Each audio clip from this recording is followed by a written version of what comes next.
इसके बाद देखो, इसको कितने इलेक्ट्रॉन चाहिए?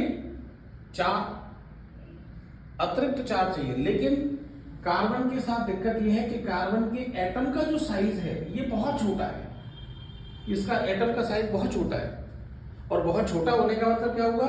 छोटे से घर में सब आमने सामने घूमते रहते हैं, तो इन पर कंट्रोल बहुत ज्यादा रहता है। ऐसे ही एटम जो है ये कार्बन का बहुत छोटा है, इस वजह से इसके जो 4 इलेक्ट्रॉन हैं वो भी न्यूक्लियस के बहुत पास ही होते हैं, इसीलिए सारे के सारे इलेक्ट्रॉन बड़े टाइटली बाउंडेड होते हैं, बहुत ही टाइटली बाउंडेड।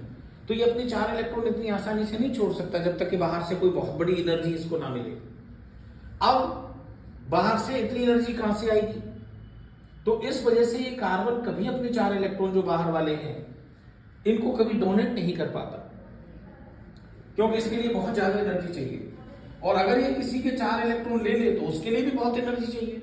कहां से लाएगा इतनी एनर्जी कि अपने अभी 4 इलेक्ट्रॉन को संभाल पाता है, और अब 8 हो गए तो कहां से करेगा? नहीं कर पाएगा।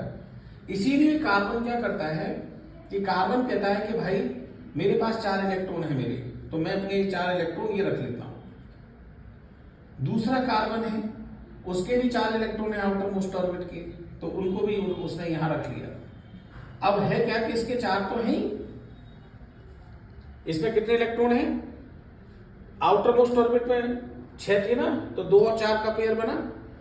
तो अब दूसरी ऑर्बिट में 4 इलेक्ट्रॉन और चाहिए, तो ये क्या करे कि अपने इलेक्ट्रॉन डोनेट तो नहीं कर सकता, लेकिन ये बगल के कार्बन से फिर कोवेलेंट बॉन्ड बना देता है।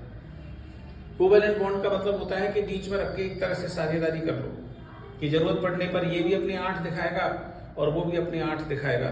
इस तरह से ये कोवेलेंट बॉन्ड बना लेते हैं, और कार्बन कभी भी अपने इलेक्ट्रॉन ना पूरी तरह से डोनेट करता है ना किसी के एक्सेप्ट करता है, हमेशा शेयर करके रखता है।